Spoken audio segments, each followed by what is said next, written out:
Bismillahirrahmanirrahim. Now we are going to start on another topic, which is sample size determination of the study and power analysis of the power of the study. So now let us start.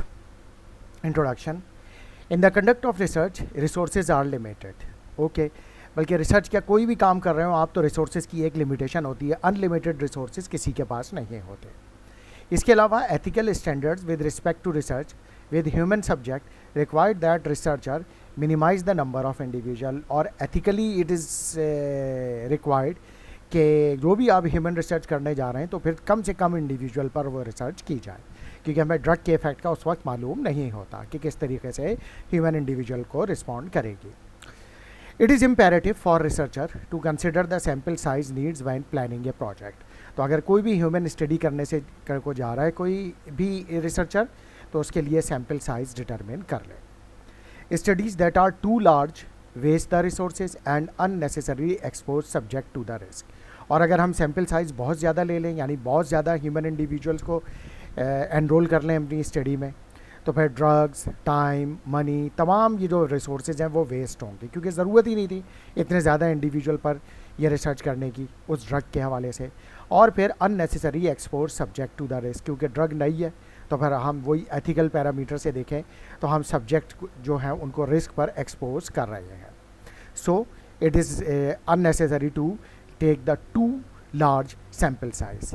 इसी तरीके से studies that are too small, और अगर बहुत ही हम छोटा sample size ले रहे हैं, so these studies are underpowered and leading to invalid findings and miss interpretation.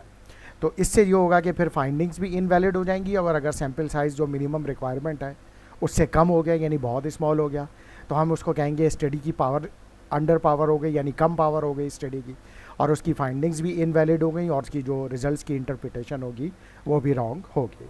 So basic principle of statistics can be use to calculate the justifiable sample size for a study. लिहाजा statistics ये कहती है, यानी basic rule क्या है या principal क्या है, उसूल क्या है, कि सैम्पल साइज इतना हो जो जस्टिफाइबल हो, यानी अप्रोप्रिएट हो, ना टू लार्ज हो ना टू स्मॉल हो.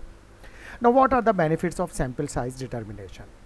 Number one, collaboration of researcher with other scientist and professionals, क्योंकि रिसर्च किसी एक बंदे का काम नहीं होता, ये पूरी टीम वर्क होती है, ख़ास तौर से जब ह्यूमन और क्लिनिकल रिसर्च हम कर रहे हों. Consideration of availability of existing information, हम जो इस वक्त उस ड्रग के हवाले से एग्जिस्टिंग इन्फॉर्मेशन है वो कलेक्ट करते हैं, फिर जो इन्फॉर्मेशन नहीं मालूम तो उसके लिए प्लान करते हैं कि हम रिसर्च से वो इन्फॉर्मेशन गैदर करेंगे. उसके बाद फिर जो भी रिसर्च से डेटा आएगा उसका एनालिसिस कैसे होगा, उसका प्लान क्या होगा. Magnitude of treatment effects and its importance, और जो भी रिजल्ट्स आएंगे ट्रीटमेंट का उसका इफेक्ट क्या होगा, उसकी क्लिनिकल इंपॉर्टेंस क्या है, फाइनेंशियल रिसोर्सेज कितने लगेंगे, और एथिकल कंसिडरेशन हमें क्या रखनी होगी. ये तमाम पैरामीटर्स जो होंगे वो हम अंडर कंसिडर करेंगे. तो हमें ये सब इंफॉर्मेशन हम क्योंकि कंसिडर कर रहे होंगे, तो ये बेनिफिट्स हैं सैम्पल साइज डिटर्मिनेशन के. तो यानी हर चीज़ ऑप्टिमम लेवल पर होगी. Now type 1 and type 2 error of the study.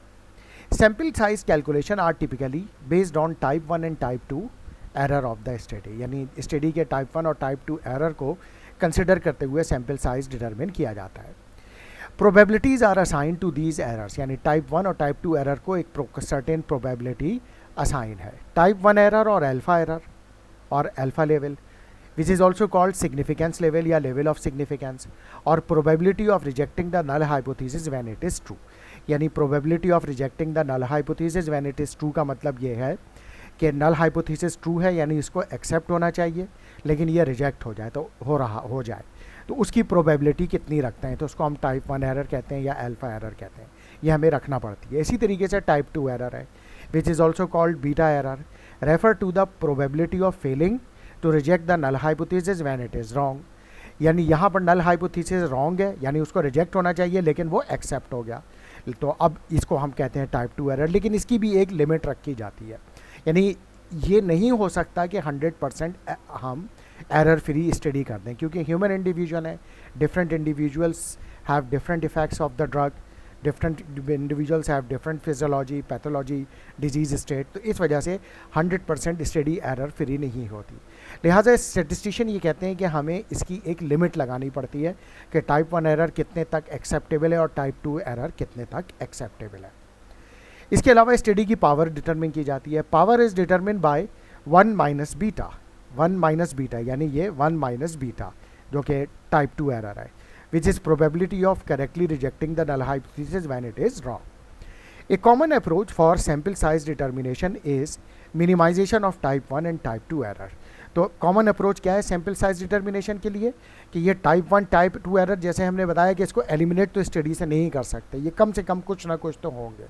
तो क्या हमारा अप्रोप्रिएट यानी हमारी टेक्निक क्या है कि इन टाइप 1 और टाइप 2 एरर को जितना मिनिमाइज रख सकते हैं उतना मिनिमाइज रखें। Now approaches for determination of sample size, journal approaches for determination of sample size।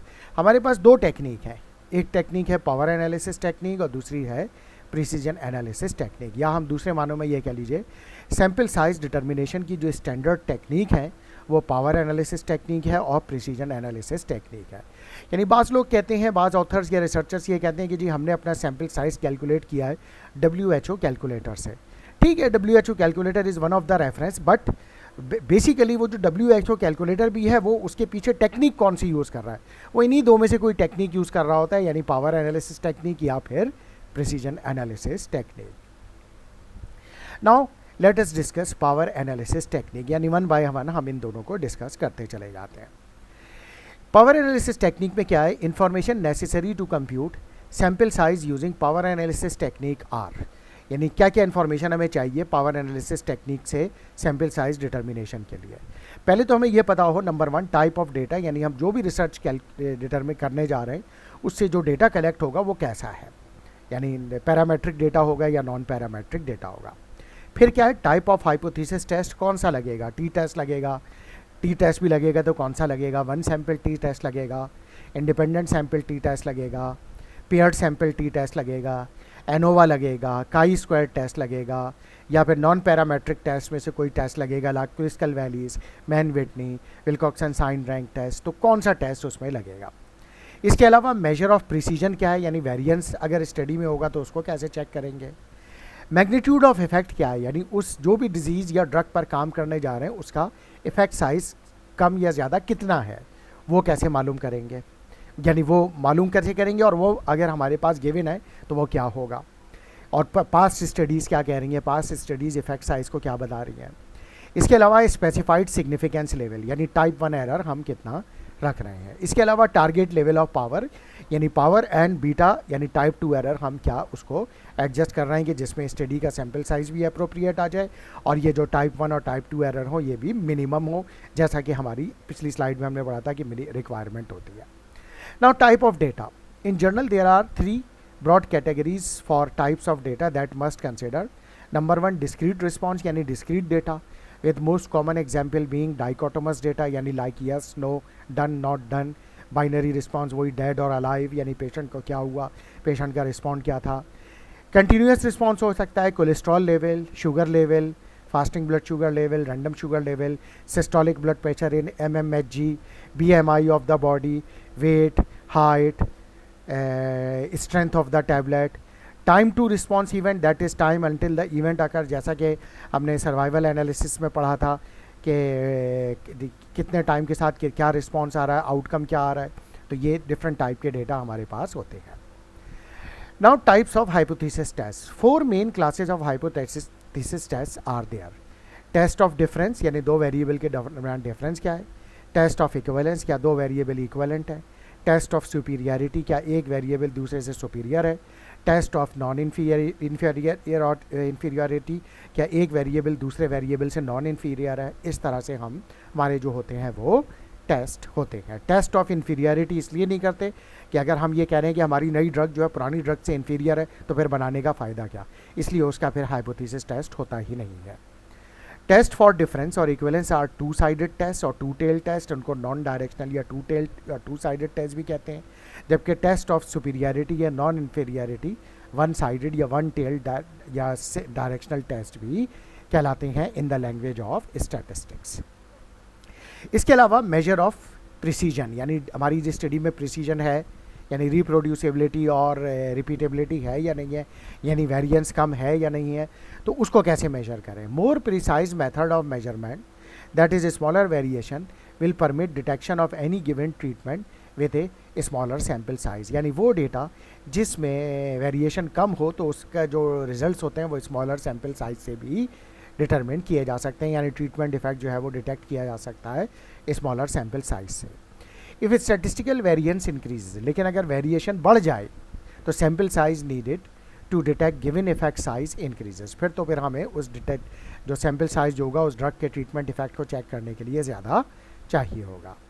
So studies with large variability and small sample size show statistically significant difference if two comparing groups are very different। तो अगर वो studies जिसमें variability ज़्यादा हो, sample size जो है वो small लिया गया हो, तो उसमें सिग्निफिकेंट डिफरेंस आएगा comparing between two different groups, और वो फिर हमारे पास जो उसकी रिजल्ट्स की वैलिडिटी कम हो जाएगी, क्योंकि वेरिएबिलिटी जब जो है वो ज़्यादा है तो फिर सैम्पल साइज़ भी ज़्यादा होना चाहिए था। वेरिएंस इज़ मेजर्ड बाय, और हम स्टडी की वेरिएबिलिटी कैसे चेक कर सकते हैं कि उसका वेरिएंस क्या है, यानी variance is a measured of standard deviation, यानी स्टैंडर्ड डेविएशन का स्क्वायर जो होता है वो वेरिएंस कहलाता है। इसके अलावा difference of proportion of events in comparing group, उससे भी हम वेरिएंस मालूम कर सकते हैं, यानी percentage of effect of one group and percentage effect of other group, यानी टेस्ट ड्रग का रिस्पांस का परसेंटेज और स्टैंडर्ड ड्रग का रिस्पांस का परसेंटेज, उनका जो डिफरेंस होगा वो भी हमें वेरिएशन बताएगा कि दोनों ड्रग में वेरिएशन कितनी है। नाउ मैग्नीट्यूड ऑफ इफेक्ट, यानी इफेक्ट साइज, कि ये इफेक्ट साइज़ क्या है, क्योंकि हमने यहाँ पे बात की थी ना कि हमें ये भी मालूम होना चाहिए पावर एनालिसिस टेक्निक के लिए कि जो भी हम ड्रग या उस डिजीज़ उसका इफेक्ट साइज़ या ड्रग का इफेक्ट साइज़ क्या होगा, ये इन्फॉर्मेशन मालूम होनी चाहिए पावर एनालिसिस टेक्निक से अगर हम सैम्पल साइज़ डिटरमिन कर रहे हैं।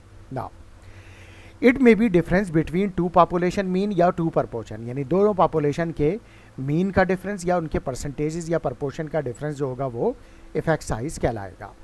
Sample size of study increases as the size of treatment effect decreases, अगर ये जो इफेक्ट साइज कम होगा तो सैम्पल साइज इंक्रीज हो जाएगा। This the small effect size leading to big sample size, लिहाजा अगर इफेक्ट साइज को हम कम करेंगे तो सैम्पल साइज बढ़ जाएगा। Detectable effect size should reflect the effects that are clinically important, और इफेक्ट साइज वो अप्रोप्रिएट होगा डिटेक्टेबल जो कि क्लिनिकली इंपॉर्टेंट है, यानी क्लिनिकल पर्सपेक्टिव से इंपॉर्टेंट है। इफेक्ट साइज में भी स्मॉल, मीडियम और लार्ज, और ये स्मॉल भी हो सकता है लेकिन क्लिनिकली इंपॉर्टेंट है, मीडियम भी हो सकता है और क्लिनिकली इंपॉर्टेंट है, और लार्ज भी हो सकता है और क्लिनिकली इंपॉर्टेंट है। अच्छा, which is standard effect size, combine the effect size and measure the variance into single matrix. तो अगर हम स्टैंडर्डाइज उसको करना चाहें इफेक्ट साइज को, तो फिर उसको वेरिएंस और इफेक्ट साइज को कंबाइन करके देखते हैं। वो कैसे करते हैं, उसके लिए हम कोहिन्स डी डिटरमिन करते हैं। कोहिन्स डी क्या है, is the standardize effect size that is calculated, कैसे कैलकुलेट होगा, by dividing the difference between two means, यानी दोनों ट्रीटमेंट ऑप्शंस के मीन का जो डिफरेंस है उसको डिवाइड किया by an estimated population standard deviation, उसका जो पॉपुलेशन स्टैंडर्ड डेविएशन था उससे जो है वो उसके मीन के डिफरेंस को डिवाइड किया, तो हमें फिर उसका जो इफेक्ट साइज था कोहिन्स डी जो है वो मिल गया। Cohen's d of 0.2 is group differ by 0.2 standard deviation. अगर कोहिन्स डू की वैल्यू 0.2 आ रही है तो इसका मतलब है दो ग्रुप डिफर कर रहे हैं उसकी 0.2 स्टैंडर्ड डेविएशन पे, यानी स्टैंडर्ड डेविएशन की जो भी वैल्यू है उसको 0.2 से मल्टीप्लाई कर दें तो फिर उसका वेरिएंस आ जाएगा। तो इस तरीके से इफेक्ट साइज हम डिटरमिन कर सकते हैं।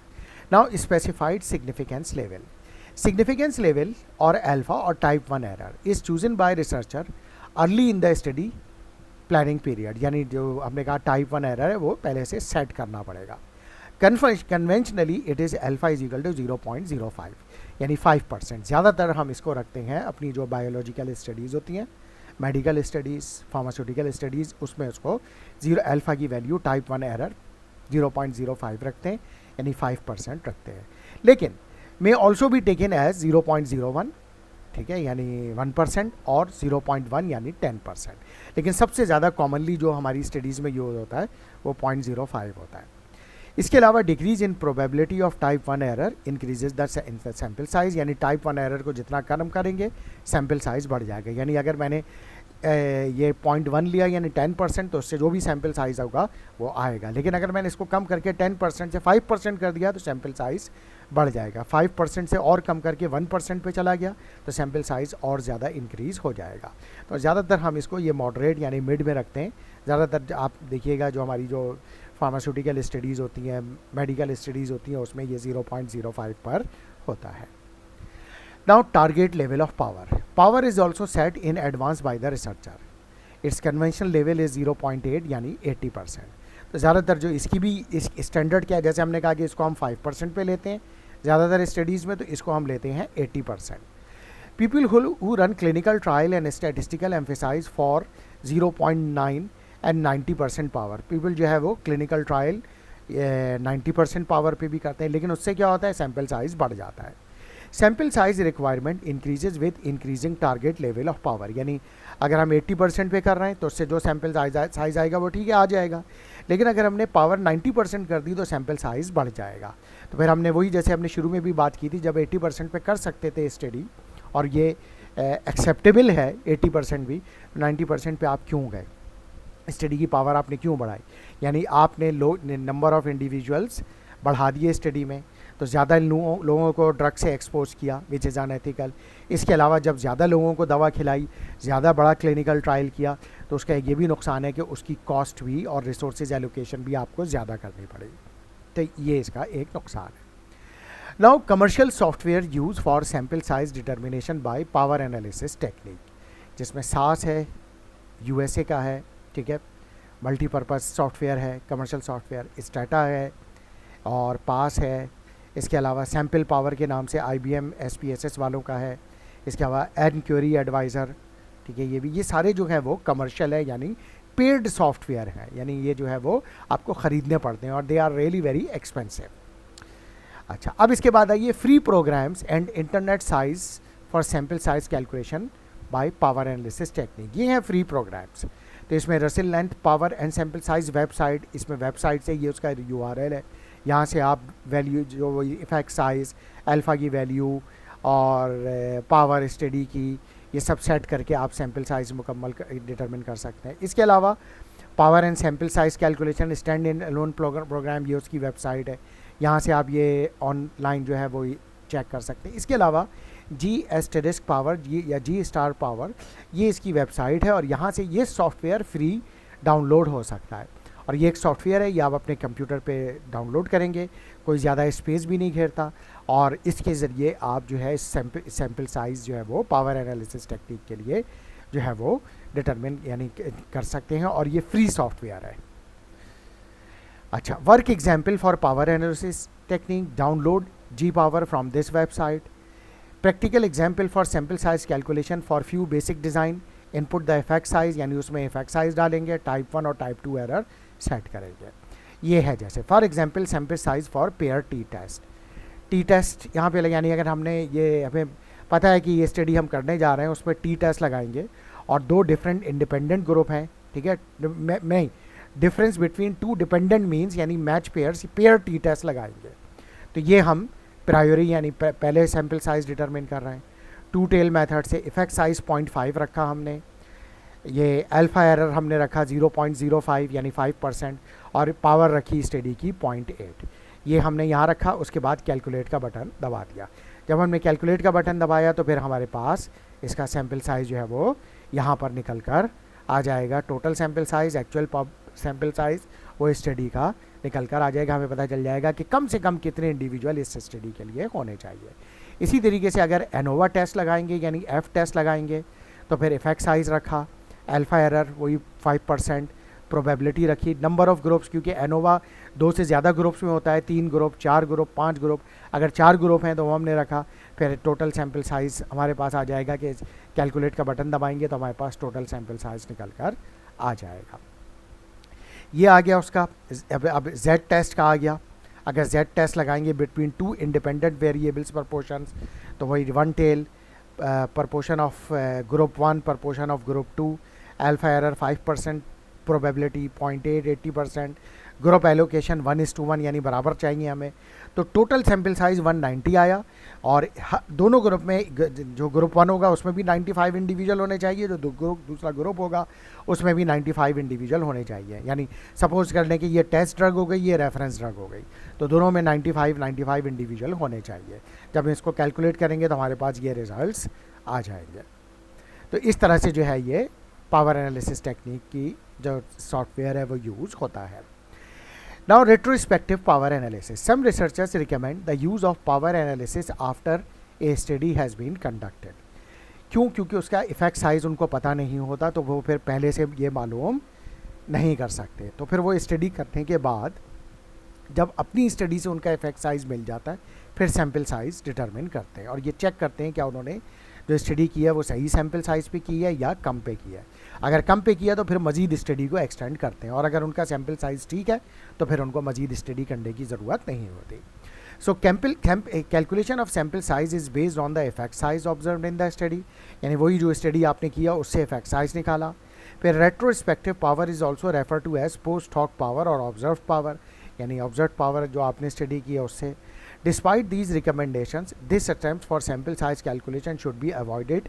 वो ये कह रहे हैं ठीक है करते तो हैं इस तरह से, लेकिन ये कि इसको अवॉइड करें तो बेहतर है। क्यों? may fail to provide any new information and it can be very misleading, sometime ये misleading भी हो सकता है।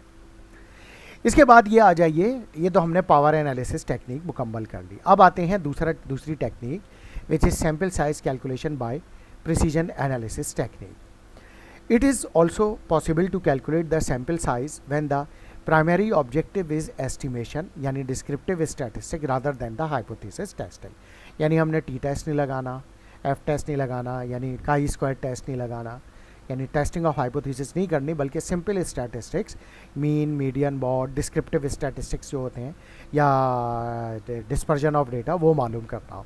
तो फिर ऐसी स्टडी के लिए हम जो टेक्निक यूज़ करते हैं स्टडी के लिए वो होती है प्रिसीजन एनालिसिस टेक्निक, और इससे हम सैम्पल साइज कैलकुलेट करते हैं। Here researchers focus on determining the sample size necessary to achieve the confidence interval of sufficient narrow width, and this general approach is called precision analysis technique. Now, example of precision analysis when standard deviation is known. Suppose researcher is measuring systolic blood pressure in a sample of patient, and prior knowledge of suggests standard deviation for systolic BP is 20 mmHg, यानी standard deviation जो है उसका prior studies ये कह रही हैं population में 20 mmHg plus minus आ सकता है। कॉन्फिडेंस इंटरवल वही 95% रखा, यानी एरर रखा स्टडी का 5%। So commonly use equation for this data is n is equal to z square alpha by 2 sigma square E square. तो 95% यानी 5% पे z की वैल्यू आई 1.96 उसका स्क्वायर, और ये हो गया मेरे पास सिग्मा की वैल्यू, ठीक है। ये है एक्चुअली 20 का स्क्वायर, यानी ये क्या है दरअसल ये स्टैंडर्ड डेविएशन, ठीक है। सिग्मा मीन्स स्टैंडर्ड डेविएशन, तो इसका स्क्वायर लिया, ये 202 नहीं है बल्कि 20 का स्क्वायर है। और यहाँ पर ये हमने लगाया ये एरर, ठीक है। तो एरर हमने यहाँ पे रखा 0.1 और फिर इंटू 20 स्क्वायर, और ये मल्टीप्लाई होगा वही इसी से स्टैंडर्ड डेविएशन से।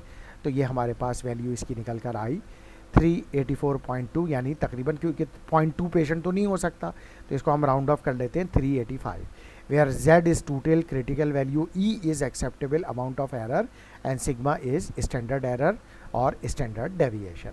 तो यानी कम से कम इस स्टडी को कंडक्ट करना चाहिए जो सिस्टोलिक ब्लड प्रेशर के लिए आप कर रहे हैं, डिटरमिन करने के लिए कम से कम 385 इंडिविजुअल पर आपको करनी पड़ेगी, और 385 से हम ज़्यादा ही रखते हैं। इसके अलावा एग्जाम्पल ऑफ प्रिसीजन एनालिसिस, जहाँ पे हम ये तो हम स्टैंडर्ड डेविएशन से कर रहे थे ना, अब यहाँ पे प्रिसीजन के बजाय प्रपोर्शन इज़ नोन, यानी प्रपोर्शन से करेंगे। Suppose researchers is interested in arriving an estimation at 95% confidence interval of percentage of studies who report current smoking of survey and error level is 4%, यानी टाइप 1 एरर 4% है, और percentage of studies हमें मालूम है population की, और हम 95% confidence interval यानी 5% टाइप 1 एरर। पॉपुलेशन प्रपोर्शन जो हमें मालूम है वो क्या है, based on prior studies is 30% यानी 0.3। तो इसके लिए इक्वेशन क्या है, n is equal to z square, p यानी प्रपोर्शन, ठीक है, 1 minus proportion divided by E square, यानी वही है एरर जो कि यहाँ पे 4% है।